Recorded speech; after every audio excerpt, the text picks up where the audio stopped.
Dalam nama Bapa dan Putra dan Roh Kudus, amin.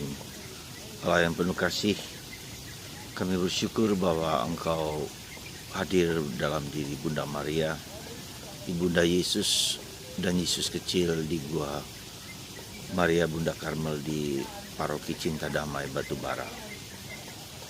Bersama dengan para muda-mudi OMK di beberapa paroki Karmel di Sumatera Utara ini. Bantu kami ya Bapa supaya segala acara berlangsung dengan baik dan memberikan makna yang terdalam bagi kaum muda. Panggillah mereka untuk mengikuti Yesus Kristus dan Bunda Maria dalam penghayatan hidup mereka. Terpujilah namamu kini dan sepanjang segala masa. Amin.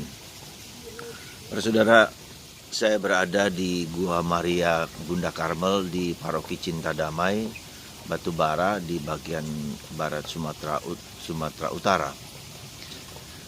Ada pertemuan kaum muda dari 8 paroki Karmel di Sumatera Utara. Dan hari ini hari terakhir sejak hari Senin yang lalu hingga hari ini. Ini adalah gua yang dirancang dengan cukup sangat indah ya, di paroki yang relatif masih baru ya, dengan gua yang indah sekali ya, dan taman yang luas dengan kolam-kolam ikan di mana orang bisa mancing ya, dengan sangat bagus dan indah.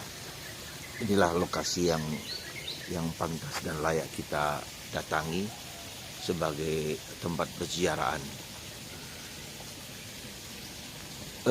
Hari ini sekali lagi pertemuan kaum muda Karmel Cup yang biasa diselenggarakan setiap 2 tahun sekali di berbagai paroki Karmel di Sumatera Utara.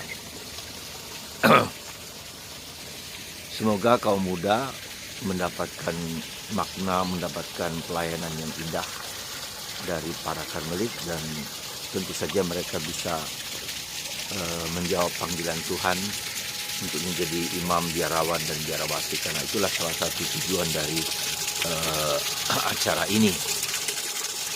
Acara pertemuan yang rutin kami adakan sehingga mereka sungguh-sungguh mendapat menjawab panggilan Tuhan. Saudara, dalam bacaan Injil hari ini kita diingatkan sekali lagi untuk berbuah. Ya, sekali lagi diingatkan untuk berbuah buah roh, kasih, pengampunan, tahan bantingan, tahan terhadap penderitaan, terhadap salib, terhadap apapun salib, masalah yang kita hadapi adalah bagian dari proses di mana kita diajak untuk semakin menyerupai Yesus yang menderita, yang wafat bagi kita. Ya. Dan buah yang baik itu berasal dari pohon yang baik. Jadi kalau ketika kita menghasilkan buah-buah indah dalam hidup kita, maka itulah berarti bahwa pribadi kita, diri kita juga adalah pribadi yang baik dan indah. Ya.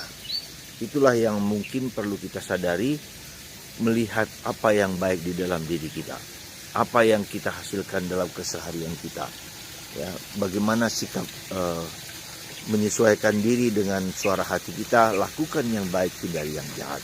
Seperti yang diminta oleh Tuhan di dalam diri kita masing-masing, di mana Tuhan mempersembahkan dan memberikan rahmat khusus kepada setiap orang, yaitu rahmat untuk mendengarkan suara hati kita masing-masing. Di mana kita dengan suara hati itu intinya adalah mau melakukan yang baik, menghindari yang jahat. Ya. Dan untuk itu maka kita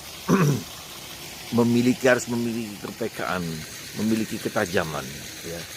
Segala masalah, segala penderitaan pada dasarnya, pada hakikatnya adalah untuk menciptakan karakter sifat baik dalam hidup kita. Ya. Melakukan yang baik, menghindari yang jahat. Itulah salah satu inti dari pengalaman hidup batin kita, kepekaan, ketajaman. Nah, kemudian yang kedua, di situ dilihat bagaimana kita bisa membina ketajaman, kepekaan dalam diri kita, yaitu dengan membaca kitab suci. Ya, sekali lagi di dalam bacaan pertama kita mendengar juga bagaimana di zaman Raja Hizkia eh, seorang imam besar menemukan kitab Taurat, ya, yang disembunyikan ditemukan, dan mereka membacanya, dan bukan hanya membacanya tetapi mereka mau bertobat sesuai dengan pesan kitab suci itu.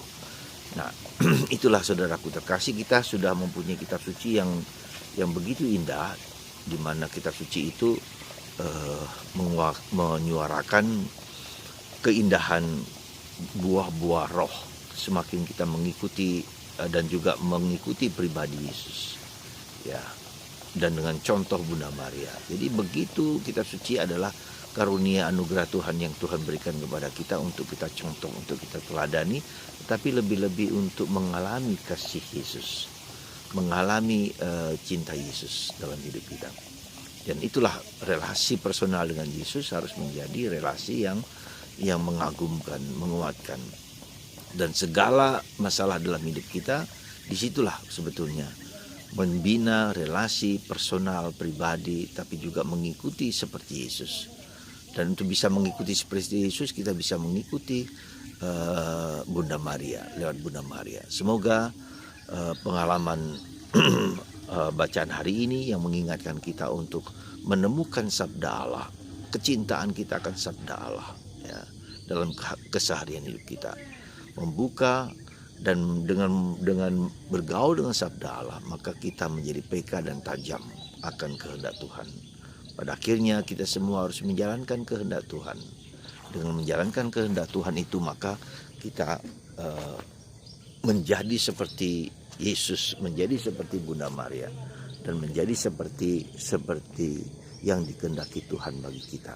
Semoga pengalaman hidup rohani kita, di mana kita terus-menerus setiap hari mendengarkan firman Tuhan, setiap hari mendengarkan renungan, sekali lagi tujuannya adalah supaya kita semakin dekat dengan Tuhan, semakin peka dengan Tuhan, semakin tajam dalam mendengarkan kehendak Tuhan. Dan karena mendengarkan kehendak Tuhan, maka kita menjadi bahagia, menjadi damai, menjadi tenang dalam diri kita, mau menghasilkan buah-buah yang memang Tuhan kehendaki bagi kita semua.